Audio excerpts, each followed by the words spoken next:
doctors, Drs. Teresa Tam and Howard New. Cette conférence est enregistrée. The doctors will be available for questions afterward. The doctors are also joined today by Dr. Supriya Sharma, Chief Medical Advisor, Health Canada. The focus of today's briefing is the latest on COVID-19 in Canada, but Dr. Sharma is here in case there are any questions on the regulatory aspect. Aujourd'hui, nous entendrons les allocutions de la Dr. Teresa Tam, administratrice en chef de la santé publique, et du Dr. Howard New, sous-administrateur en chef de la santé publique du Canada. Les docteurs seront disponibles pour des questions après. Les docteurs sont accompagnés aujourd'hui par la Dr. Supriya Sharma, conseillère médicale en chef de la Santé Canada. Cette séance d'information a pour but de faire une mise à jour sur la COVID-19 au Canada. La Dr. Sharma s'est jointe à nous pour répondre aux questions sur l'aspect réglementaire. If you wish to ask a question, please press *1 on your phone. Si vous désirez poser une question, veuillez appuyer sur étoile 1. Alors, procédons. Let's begin. Over to you, Dr. Tam, please. Thank you, and bonjour à toutes et à tous. Hello, everyone. It looks like we may be experiencing a bit of turbulence this week. As we said during last week's modeling update, there may be bumps in our trajectory over the coming weeks, with further easing of public health measures, and as we spend more time indoors during the cooler weather. Over the past 7 days, an average of close to 2,500 new cases were reported daily across Canada, which is 11% higher than last week. Currently, severe illness trends are stable, but we need to keep infection rates down to prevent increases. Over the past week, on average, over 1,800 people with COVID-19 were being treated in our hospitals each day, with 528 in intensive care units and 22 deaths were reported daily. Over 28 million people, or 85% of the eligible population aged 12 years and older in Canada, are fully vaccinated with COVID-19 vaccines. However, we still have sizable gaps in vaccine coverage. This includes over 5 million eligible people and over 4.3 million children under the age of 12 years. This means total population coverage is about 10% lower, with over 74% of the Canadian population fully vaccinated. Most notably, coverage is not the same everywhere, and where there are pockets of very low coverage, there is a higher risk of local surges in virus activity.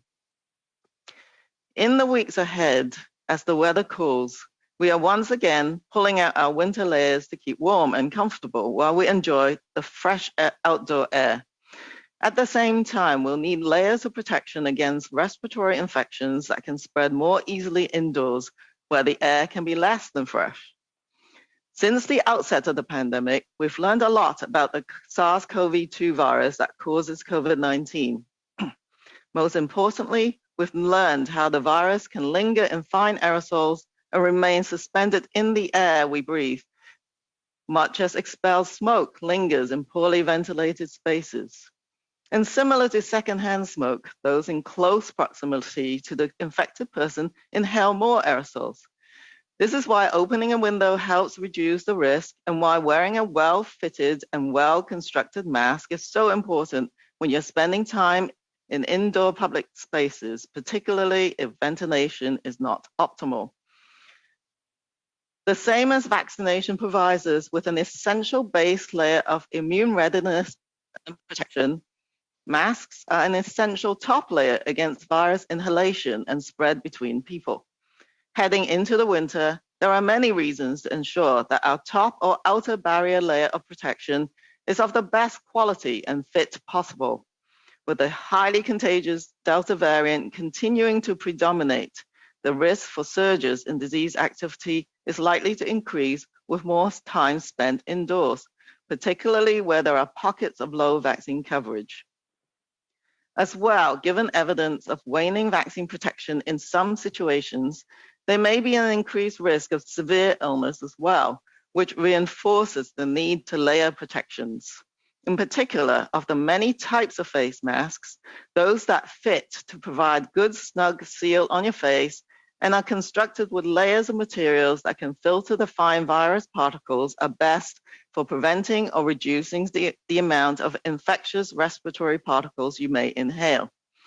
Being well kitted out to stay as healthy as we can this fall and winter means getting fully vaccinated against COVID-19 and the annual flu too, while layering with other protections from maintaining hand hygiene to improving indoor ventilation, avoiding crowding, and wearing a good quality mask when in public or private spaces with others outside of your household.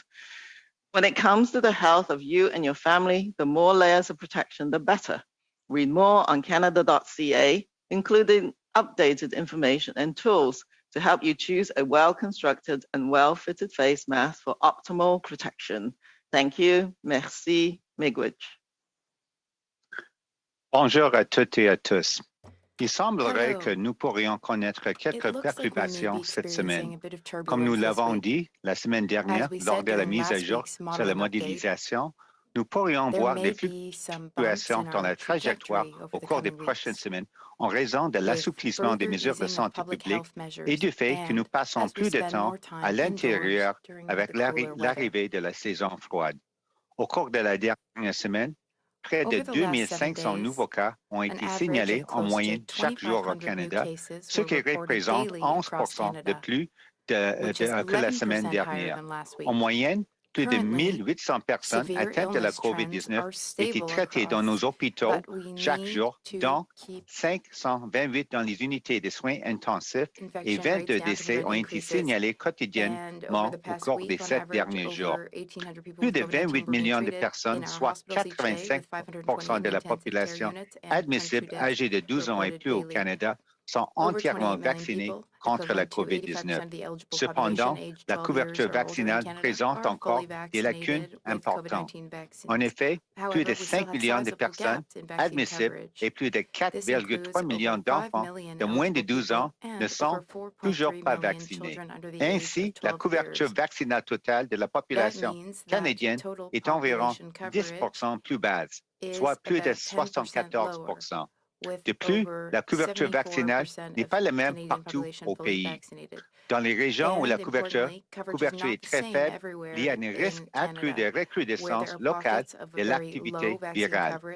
Dans les semaines à venir, à mesure que le temps se rafraîchira, nous ressortirons nos vêtements chauds pour profiter confortablement du grand air.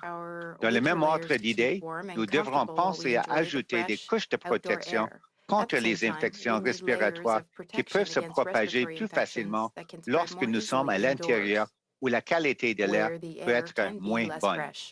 Depuis le début de la pandémie, nous avons beaucoup appris sur le virus SARS-CoV-2, à l'origine de la COVID-19. Surtout, nous avons appris que le virus peut persister dans des films aérosols et rester en suspension dans l'air ambiant, tout comme la fumée expirée persiste dans les espaces mal ventilés.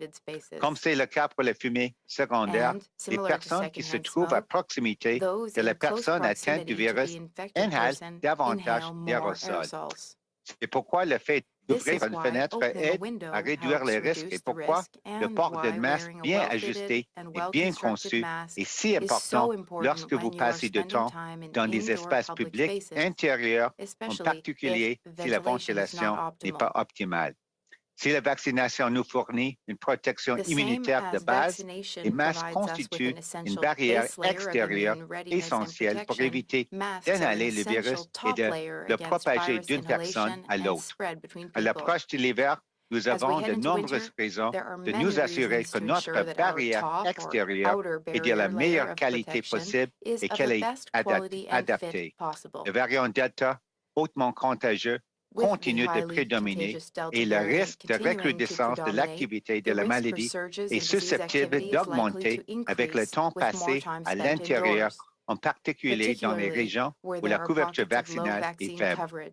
De plus, comme la protection conférée par les vaccins semble s'affaiblir dans certaines situations, le risque d'être gravement malade est également augmenté, ce qui justifie la nécessité de multiplier les mesures de protection. en particulier en ce qui concerne les différents masques, ceux qui s'adaptent parfaitement à votre visage et qui sont fabriqués avec des couches de matériaux capables de filtrer les fines particules virales sont les meilleurs pour prévenir l'inhalation des particules respiratoires infectieuses ou réduire la quantité des particules inhalées. Pour rester en aussi bonne santé que possible cet automne et cet hiver, il faut se faire vacciner contre la COVID-19 et la grippe saisonnière sans négliger les autres mesures de protection, comme se laver les mains, améliorer la ventilation dans des espaces intérieurs, éviter les lieux bondés et porter un masque de bonne qualité lorsqu'on se trouve dans les lieux publics ou privés avec des personnes qui ne font pas partie de la famille. Lorsqu'il s'agit de votre santé et de celle de votre famille, plus il y a des mesures de protection, mieux c'est. Pour en savoir plus, consultez le site Canada.ca qui contient des renseignements et des outils à jour pour vous aider à choisir un masque bien conçu et bien ajusté qui vous assurera une protection optimale. Merci. Thank you. Miigwech. Merci, Dr. Tam and Dr. New. Thank you, Dr. Tam and Dr. We will now open the phone line to questions. We ask that you limit yourself to one question and one follow-up. We will be taking your questions in both official languages. Nous allons prendre des questions. Nous vous demandons de vous limiter à une question et une question suivie. Vous pouvez poser vos questions dans l'une des deux langues officielles. So, operator, first question. Opérateur, première question, s'il vous plaît. Operator, first question, please.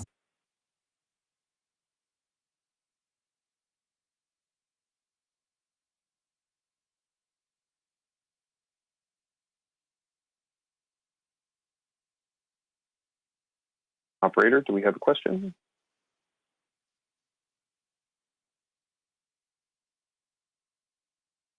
Operator, you might be on mute. We can't hear you.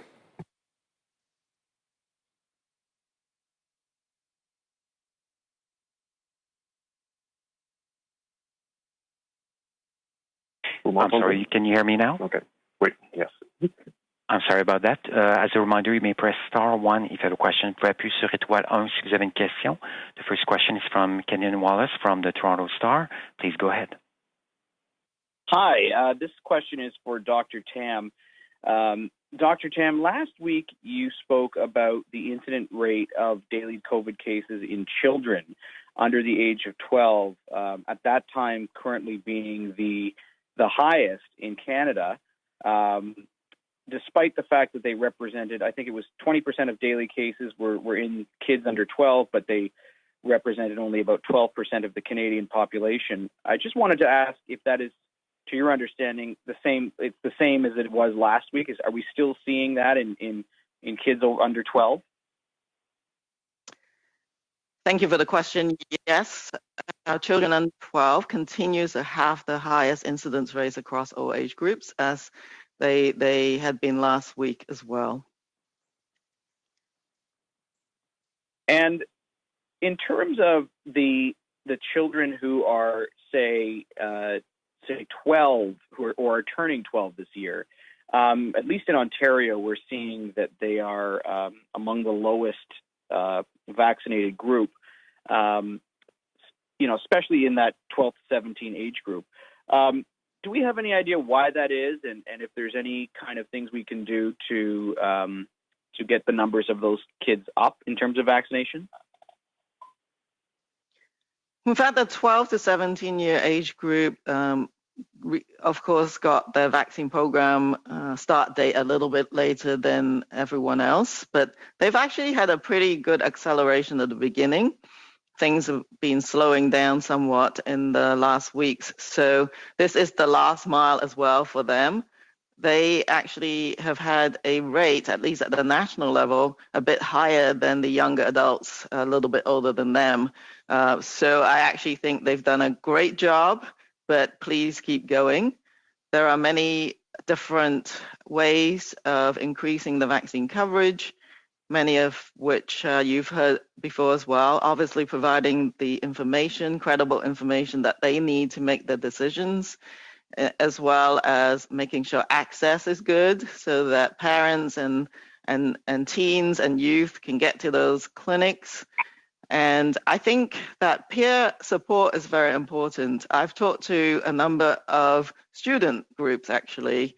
They've been making a great effort. So there are ambassadors from various non-governmental organizations, student movements, who are providing their reasons for getting vaccinated to their peers through social media and other means. So that's been a great a method as well. So I encourage all those student ambassadors to continue the great work while we provide information to healthcare workers, to counsel parents and youth as well. All right, thank you very much. Thank you. Merci, operator. Next question, please. Prochaine question, s'il vous plaît. Thank you, merci. La prochaine question est de Olivier Ferron-Boissé de TVA. La parole est à vous. Olivier Ferron-Boissé from TVA. Oui, bonjour. Ma question est pour le Dr New. Vous parliez de perturbations lors du début de la mise à jour la semaine passée, lors des prévisions qu'il pourrait y avoir des fluctuations. On voit les cas un peu à la hausse dans certaines provinces, je pense que Québec, Ontario, même au Yukon. Est-ce que vous craignez que ce ne soit pas que des fluctuations, qu'on ait véritablement une tendance à la hausse, comme on voit actuellement en Europe, il y a des pays qui ont des nombres de records de cas en ce moment. Merci pour la question. Oui, on continue à suivre étroitement la situation dans chaque province et territoire avec nos homologues aussi dans les provinces et territoires. Et ce qu'on pense que c'est vraiment important de ne pas avoir l'assouplissement des mesures de santé publique trop rapidement et aussi être prêt à remettre peut-être les mesures de santé publique si c'est nécessaire, avec peut-être une augmentation des cas. Donc, c'est ça ce qui se passe actuellement. Je vois même en Ontario, je pense que leur horaire pour peut-être l'assouplissement, on considère maintenant peut-être mettre un peu en retard parce qu'on commence à voir peut-être une recrudescence ou le début d'une recrudescence des cas en Ontario. Donc, je pense qu'il faut continuer avec deux choses importantes. C'est vraiment encourager encore l'adoption des vaccins. C'est très important parce que ça donne une protection pour les personnes non vaccinées, mais aussi pour se protéger les autres parce qu'on peut toujours transmettre le virus aux autres, peut-être avec un système immunitaire affaibli. Donc, ça, c'est numéro un. Numéro deux, on a parlé aussi des autres couches de protection parce qu'on voit que même les personnes vaccinées, c'est possible d'être contaminées avec le virus et même si on peut-être un risque diminué d'avoir une maladie grave, c'est possible de transmettre le virus aux autres. Donc, c'est très important, les autres couches de protection, comme le bon port de masque bien ajusté, bien conçu. Ça, c'est très important. Et finalement, en fin de compte, c'est aussi à chaque région au Canada, c'est un peu différent avec leur propre épidémiologie et situation. Donc, c'est très important de toujours suivre les consignes des autorités de santé publique locales. Merci. Merci. La question, c'est surtout la question de la fluctuation versus une tendance vraiment à la hausse. Vous pourriez préciser là-dessus. Puis ensuite, j'aimerais savoir, je sais que c'est peut-être un peu loin encore, mais qu'est-ce que ça nous dit pour les rassemblements des fêtes dans environ un mois et demi? Parce que vous parliez de peut-être devoir remettre des mesures. Est-ce qu'on peut s'attendre à ce qu'il y en ait pour les rassemblements des fêtes dans quelques semaines? Oui, merci. C'est difficile pour moi pour passer des commentaires pour qu'est-ce qui se passe en Europe. Ce que j'ai vu, même dans les médias, que les autorités dans quelques pays sont en train de reconnaître que peut-être ils ont peut-être voir les tendances des cas augmenter et mettre en vigueur encore les autres mesures de santé publique un peu trop tard. C'est toujours le défi. Et ici au Canada, avec l'expérience dans les autres pays, comme les pays en Europe, c'est toujours important de souligner le point. Il faut être très flexible et aussi être prêt à remettre les mesures de santé publique plus peut-être restrictives si c'est nécessaire avec peut-être une montée dans le nombre de cas. Pour les rassemblements, je pense que c'est aussi quelque chose, il faut faire, tout le monde doit faire comme leur propre comme évaluation de risque. Et aussi, c'est un peu de question de comme c'est quoi le seuil de tolérance de risque, à part de ce que les autorités sanitaires peuvent peut-être faire pour peut-être une région. Je pense que c'est toujours important de souligner le point que si on veut voir des rassemblements, c'est toujours mieux si tout le monde dans le rassemblement est entièrement vacciné. Donc, c'est encore le point d'encourager l'adoption des vaccins, peut-être pour les membres de la famille pour n'importe quelle raison qui ne sont pas actuellement entièrement vaccinés. Et aussi de considérer pour les rassemblements, si c'est possible, je sais avec les fêtes de Noël, il fait froid partout au pays, mais si c'est possible, on peut toujours voir les activités à l'extérieur. Mais si on va faire des activités à l'intérieur, on parle toujours de peut-être même avec une bonne nombre de personnes, peut-être tout le monde entièrement vacciné. C'est peut-être aussi une bonne idée de considérer le port de masque pour tout le monde, vacciné ou non vacciné, et aussi prendre des autres mesures aussi peut-être pour comment dire, augmenter la ventilation, peut-être ouvrir les fenêtres pour avoir plus de courant d'air. C'est toutes sortes des autres moyens qu'on peut utiliser, à part aussi toujours bonne hygiène, se laver les mains souvent et les autres mesures, on a souligné à plusieurs reprises. Merci. Such as washing hands frequently, as we Merci have beaucoup. often said. Thank Avant you. la prochaine question, operator, Thank you. next question, please. Operator, next question, please. The next question is from Mackenzie Gray from CTV News. Please go ahead. Hi there, doctors. My first question is for Dr. Sharma, if you're there. I'm just hoping you can give us an update and a timeline on both the vaccines for kids and Novavax from a regulatory perspective.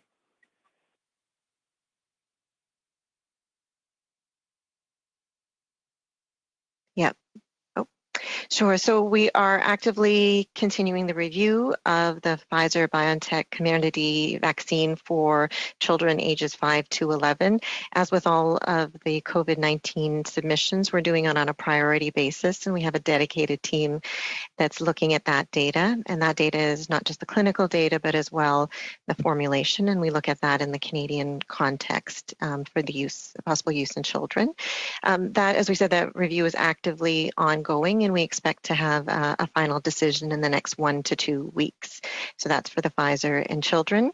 For Novavax, we now have a completed submission for that vaccine. We previously had the preclinical data, the laboratory and animal data, as well as the clinical data. Recently, we got the manufacturing data and the quality package. So we're looking at that as well. They have had some challenges with manufacturing and scale up. So we expect to have a bit of back and forth with the company as we continue the review of Novavax. Thank you for that. My follow-up, I guess, is for Dr. Tam, but anyone else can jump in if you want. Dr. Tam, you talked about the potential for cases rising and some turbulence in this period of time, and kind of thinking back to pre-vaccine, you talked a lot about high-risk behavior and avoiding that. And dancing and karaoke and singing were two things that you constantly brought up as something people should avoid. In most provinces now, if you're fully vaccinated, you can go to a nightclub, go to a bar, go to a wedding, and do those things. How concerned are you where that kind of high risk activity that you've kind of discouraged before is now being allowed by the province?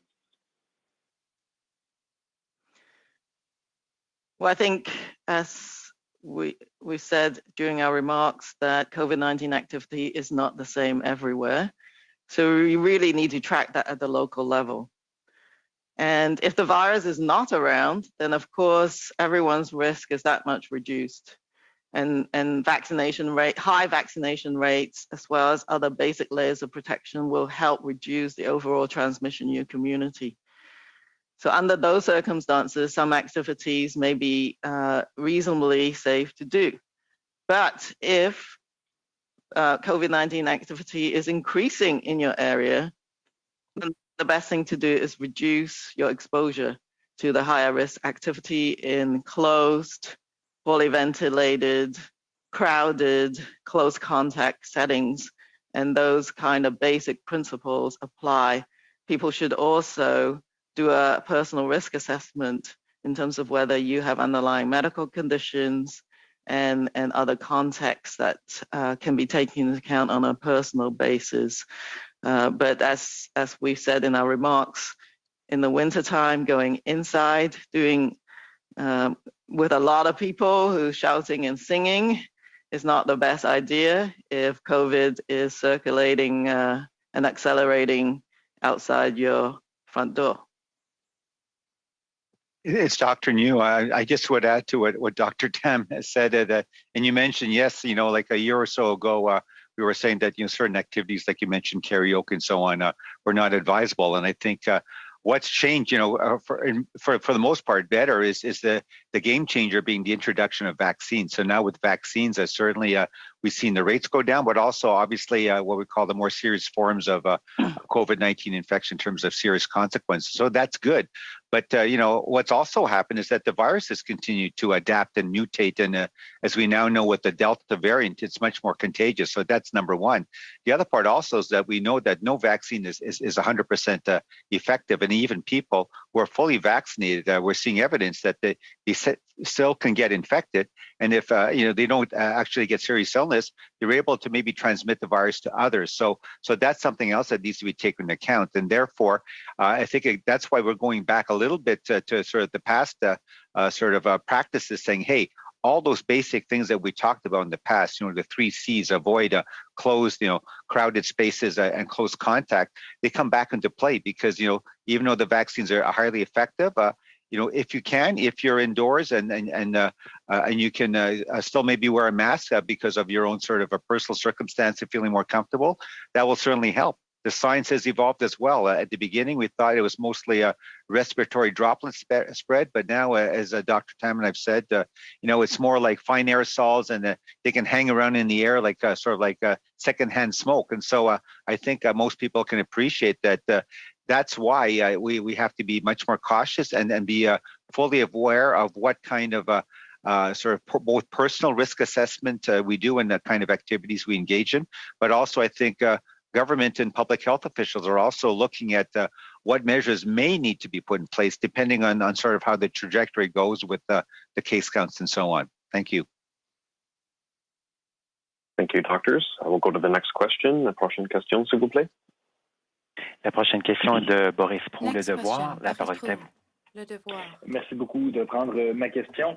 Thank you Ça for fait un taking my certain temps question. maintenant que la preuve vaccinale est exigée It's been a pour while différentes now activités. that J'aimerais savoir, proof of est-ce que vaccination is l'Agence de santé mandatory to publique du participate Canada in ou les many autorités de santé activities. publique Here's my sont question. en train de collecter des Does the preuves Public Health pour Agency of savoir Canada or other si public ça health a bien marché authority pour faire diminuer le are nombre they d'éclosions? collecting evidence to see whether this has actually worked to decrease Merci pour la cases? question. Answer, Dr. New.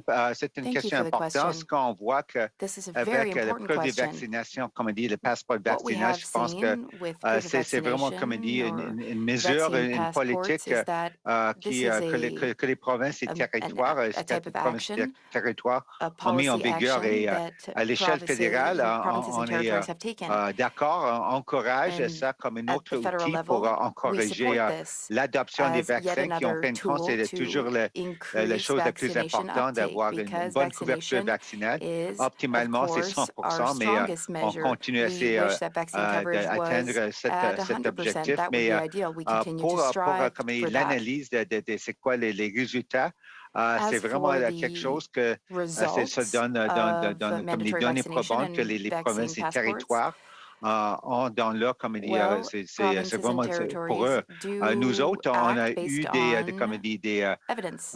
des indices que ça a eu un effet We positif. have Je pense pas même seen some pas seulement les indications chiffres, mais that aussi parce que mandatory la vaccination, plupart vaccine des gens passports have had qui a positive vivent dans les impact. provinces avec les passeports vaccinales, ils sont comme des plus à l'aise, plus confiants qu'ils peuvent And peut-être Canadians who recommencer have quelques vaccine activités, aller dans un passports restaurant, feel avoir a des bit autres événements safer and more confident avec plus to de start going out sécurité. again, Mais going to restaurants and et events, pour and de feeling cette safe while doing so. perspective, c'est un succès. Mais So, comme on in that a dit regard, même aujourd'hui, it has been successful. c'est aussi pas But si as we've facile been que ça saying, parce and as que we're saying on sait today, que it's les not vaccins as simple as ne that. sont pas 100% Because, efficaces as we et même know, les personnes vaccines are qui sont not entièrement vaccinées, 100% c'est toujours effective. possible de transmettre les virus aux autres si on est contaminé. Donc, je pense que c'est important pour les autorités de santé publique peut-être considérer. C'est pas seulement comme un passeport vaccinal, mais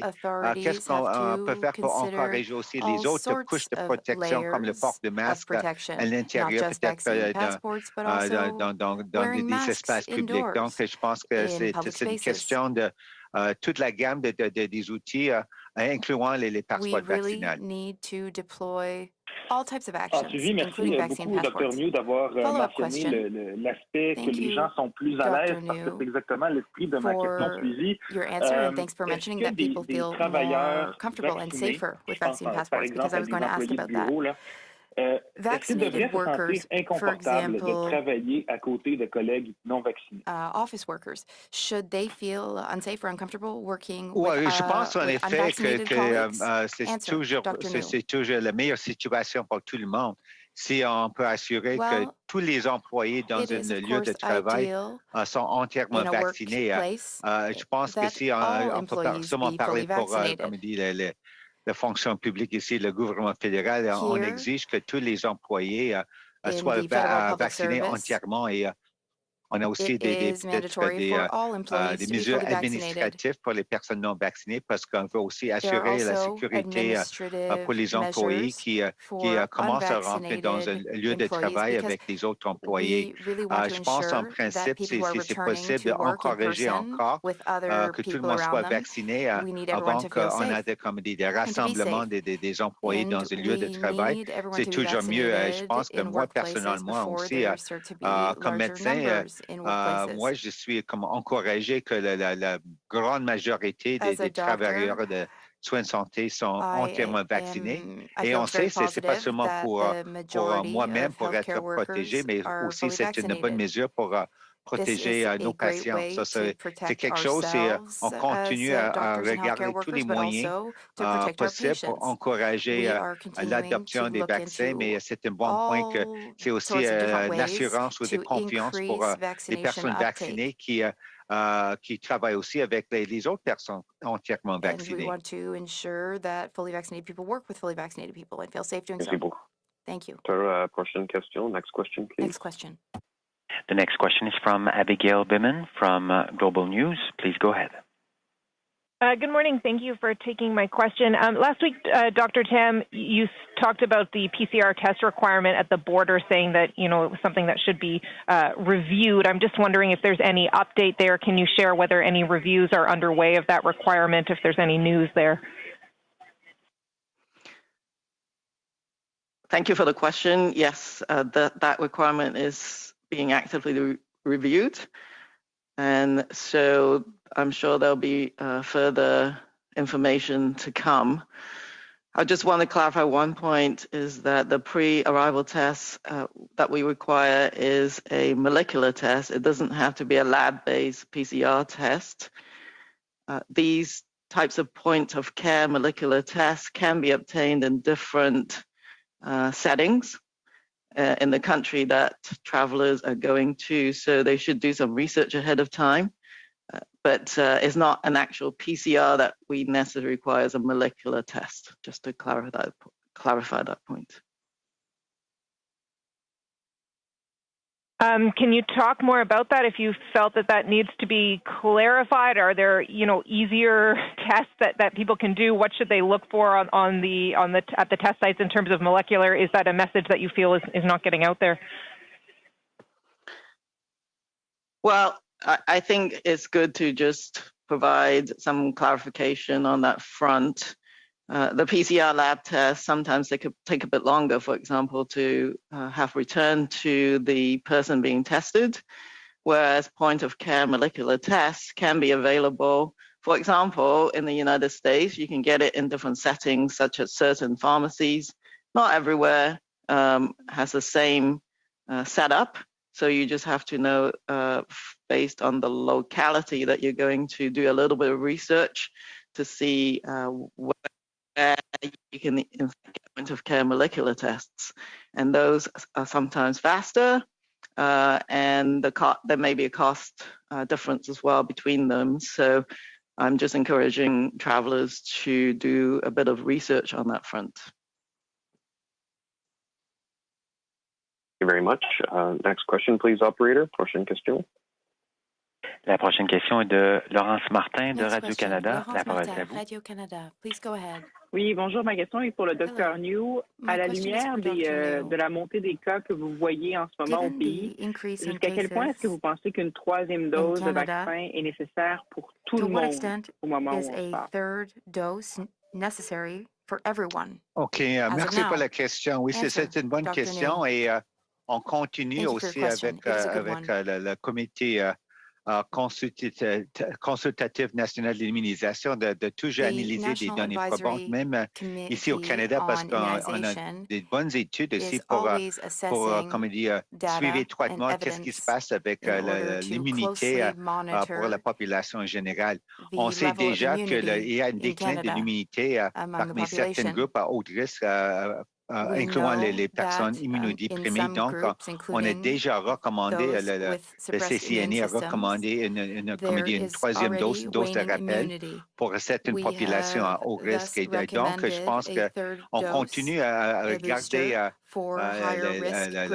les données probantes et c'est toujours possible, d'après moi, ce que je vois, mais aussi toujours les autres experts, que peut-être à un moment donné, peut-être l'année prochaine, le bon moment, on peut avoir peut-être une recommandation. Mais pour le moment, l'immunité est très, encore en général, pour toute la population, est très bonne, un bon niveau de protection. Ce n'est pas nécessaire parce que si on a une bonne immunité, c'est aussi, comme on dit, c'est comme on explique les coûts d'opportunité, parce qu'il y a beaucoup de ressources pour administrer une dose de rappel. Donc, c'est toujours, comme on dit, trouver le bon moment pour assurer qu'on peut continuer une bonne protection pour la population générale, mais pas peut-être administrer trop tôt parce qu'on n'a pas les mêmes avantages si on donne à tout le monde un vaccin, une dose de rappel trop tôt. Mais on ne va pas attendre trop tard aussi qu'il y a beaucoup trop de cas parmi la population entièrement vaccinée. Donc, c'est quelque chose à suivre et le bon moment, c'est sûr qu'on va avoir les recommandations de notre comité des experts et aussi les promesses et territoires sont en train. Mais maintenant, on voit actuellement de penser planifier un programme de vaccination pour une dose de rappel pour la population générale. Merci. Puis pour les rassemblements des fêtes, juste pour faire le suivi à une question qui a été posée par un de mes collègues, jusqu'à quel point est-ce que vous vous inquiétez que les gens ne puissent pas se rassembler autour de Noël? Puis Dr. Tam, n'hésitez pas aussi à intervenir. Est-ce que vous pensez qu'au moment où on se parle, on risque d'avoir des rassemblements possibles avec 10, 15, 20, 25 personnes, ou il risque d'avoir des limites? Comment est-ce que vous entrevoyez ça? C'est Dr. New, merci pour la question. Ce que je vois, c'est peut-être comme deux aspects pour la communauté, une région. C'est toujours important de toujours suivre les consignes des autorités de santé publique et pour les rassemblements peut-être organisés peut-être par la ville. C'est quelque chose que c'est vraiment dans comme dire, le domaine des autorités de santé publique. Moi, je peux parler peut-être seulement personnellement pour peut-être des rassemblements de familles. C'est sûr, je sais aussi avec ma belle famille, beaucoup de monde dans une famille ou aussi avec les neveux, des cousins, tout ça. Je pense que c'est une conversation, c'est important peut-être de commencer avec les membres d'une famille. Est-ce que tout le monde est entièrement vacciné? Et sinon, pourquoi pas? On doit toujours encourager l'adoption des vaccins. Mais aussi maintenant, je pense que beaucoup de monde pense qu'avec la vaccination, c'est comme une protection à 100%. Et ce n'est pas le cas. Donc, c'est toujours aussi une question. Qu'est-ce qu'on peut faire pour diminuer les risques pour les rassemblements à l'intérieur? Est-ce qu'on peut ouvrir les fenêtres? Est-ce qu'on peut peut-être donner, comme dit la permission aussi pour tout le monde être à l'aise, qu'on continue avec peut-être le port du masque à l'intérieur, même pour les membres de la famille, parce que on sait, c'est peut-être pas nécessaire, c'est vraiment pour un ménage, mais on sait qu'avec tous les autres membres d'une famille, peut-être qui n'habitent pas ensemble, et c'est pourquoi on a un rassemblement. C'est quelque chose d'autre à considérer. Donc, je pense que ce n'est pas nécessairement une question d'un chiffre exact pour un nombre de personnes pour un rassemblement, mais plus une discussion, c'est quoi les risques, c'est quoi le seuil de tolérance des risques, c'est quoi les choses qu'on peut faire. Peut-être que tout le monde peut assurer aussi de peut-être, si c'est possible, de faire les activités peut-être avec peu de distance entre les personnes, si c'est possible. Il y a toutes sortes des autres facteurs pour considérer parce que, comme j'ai mentionné en français avec l'acronyme BEC, si c'est possible, c'est toujours éviter les lieux bondés, le contact étroit et des espaces clos. Mais je pense que oui, c'est toujours quelque chose à suivre.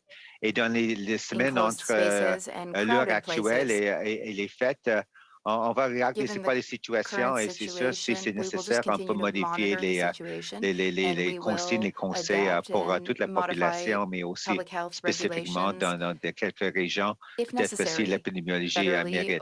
Merci. Regionally, depending on the epidemiological situation. Thank you. Prochaine question. Next question, please, operator. The next question is from Ryan Maloney from CBC News. Please go ahead. Hi there. Thanks for taking our questions. My question is for Dr. Tam. How many of the 5.5 million unvaccinated Canadians do you think still might be reachable and persuadable based on PHAC's research? Anecdotally, premiers like Jason Kenney believe there is a significant demand for the Johnson & Johnson option, notwithstanding the advice that Pfizer and Moderna are preferable. Has PHAC seen evidence suggesting that there will be a significant uptake of the single-dose vaccine?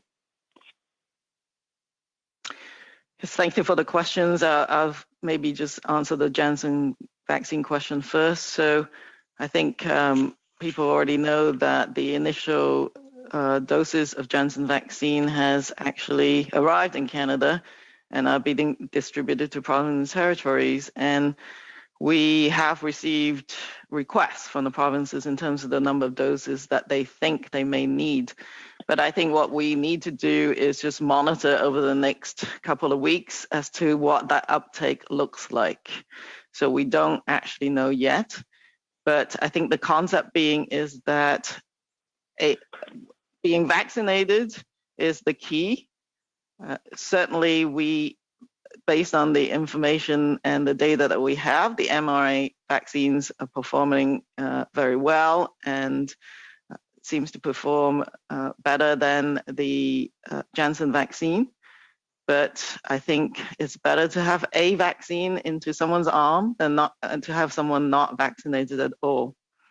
Secondly, just to remind people that the National Advisory Committee on Immunization has recommended a booster or a second shot for people who got the Janssen vaccine. So it's just something to bear in mind if that's the vaccine that you're going to choose.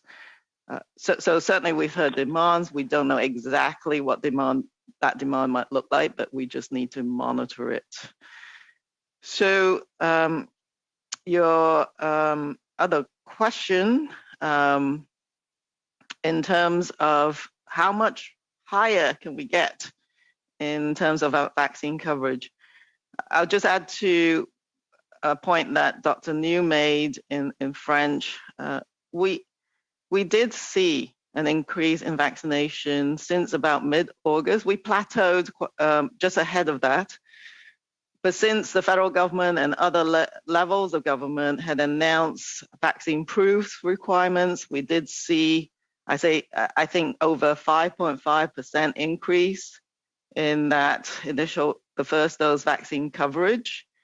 Given that the last mile in getting that vaccine coverage up is so hard, that's quite a significant increase.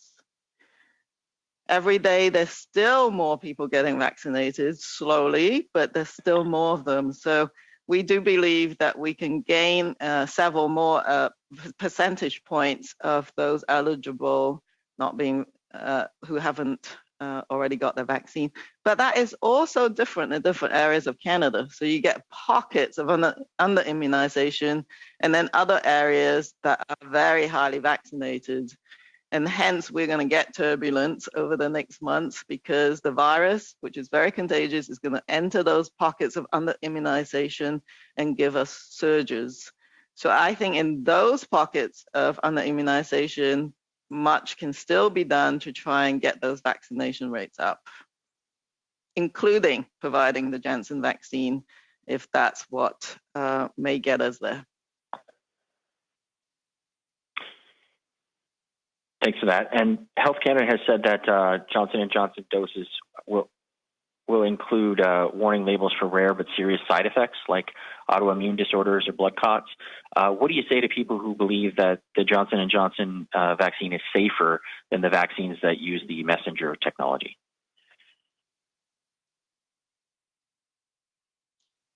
So I'll start, and I don't know if Dr. Sharma has anything else to add, but I think we should be very grateful that all of the vaccines in use in Canada has been thoroughly reviewed by the regulator and thoroughly reviewed by the National Advisory Committee on Immunization before the programs are implemented, and we are tracking safety over time. Of course, there will be adverse events following immunization, but any serious events have been rare. And these are being tracked, and some of the new labeling requirements from Health Canada are a reflection of the tremendous amount of work that's been done to track these rarer events. And so anyone taking any vaccine, including the Janssen vaccine, should of course be provided with all information as part of their informed consent.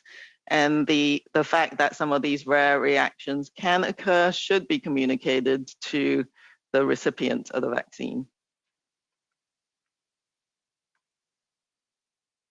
Thank you very much. Oh, sorry, go ahead, Dr. Sharma. Sure, I was just going to say that, you know, what we've always said is that it's really difficult to compare one vaccine to another unless you have what we call a head-to-head trial. So you're actually studying them in controlled situations, one against the other, and we don't have that for the Johnson & Johnson vaccine compared to the mRNA vaccines.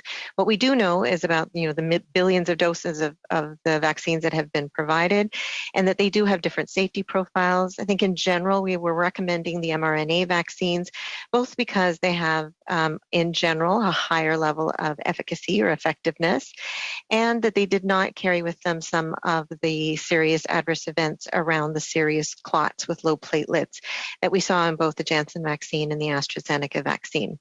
It doesn't mean that there aren't side effects in both that are possible, and it is difficult to predict for any individual what they might experience. But as Dr. Tam has said, you know, having a vaccine, and they're all quite good against the serious illnesses, hospitalization, and death, and having a vaccine administered is better than not having a vaccination. So it depends on people's level of comfort. We want to make sure that they have information that they can use to equip themselves by making, you know, to make the best decision for themselves and for their families. But then NACI also, of course, has the recommendations overall on vaccines. Thank you, doctors. We can go to the next question now. Prochaine question, operateur, s'il vous plaît. Thank you. Merci. As a reminder, you may press star 1 if you have a question. Vous pouvez appuyer sur étoile 1 si vous avez une question. La prochaine question de Mylène Crête, La Presse. La parole est à vous. Next question, Mylène Crête, oui, La Presse. Bonjour. Please go ahead. J'aimerais savoir, qu'après la 3e dose de vaccin, la semaine dernière, vous nous aviez montré une carte du Canada où il y avait certaines régions du pays, particulièrement dans le nord, où il y avait une recrudescence de cas de COVID-19. Est-ce qu'une recommandation pour une 3e dose dans les régions comme ça où l'immunité des gens est en train de diminuer est quelque chose que vous envisagez? Where people might be more Oui, c'est risk. Dr. New. Merci pour la question. Oui, c'est quelque chose vraiment comme Thank you for your il est question. important à analyser. On a eu des discussions, Dr. Tam et moi aussi, avec nos homologues des territoires au Nord, parce qu'on sait que les territoires ont été peut-être les premières administrations à administrer les vaccins et aussi, par contre, ils ont utilisé au début peut-être le dose, l'intervalle pour le dose plus selon les recommandations des fabricants. Maintenant, on n'a plus de données probantes qui démontrent que la protection, la durabilité protection, c'est mieux avec un intervalle plus allongé, peut-être même au moins peut-être 8 semaines entre les deux doses. Donc, ce qu'on voit, on a des indications, peut-être oui, que le déclin de l'immunité dans les territoires au nord, c'est peut-être une combinaison de l'administration des vaccins, peut-être même plus au début, plus comme dire, rapidement que les autres populations dans les autres provinces et territoires, et aussi peut-être une question de l'intervalle. Donc, je pense que c'est toujours important de suivre les données probantes, aussi les recommandations de notre comité consultatif national de l'immunisation.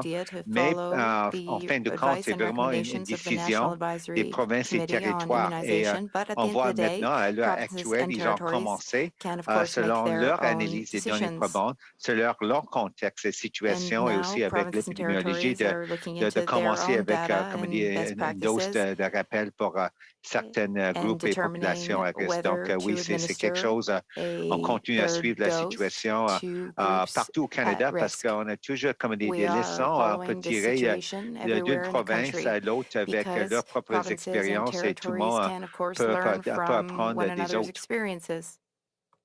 Merci. Et ma deuxième question porterait sur la recrudescence des cas qui est observée en Europe. Est-ce qu'il faut s'attendre à avoir la même chose ici au Canada dans les prochaines semaines? Oui, c'est une question, je pense qu'on a posé plusieurs fois.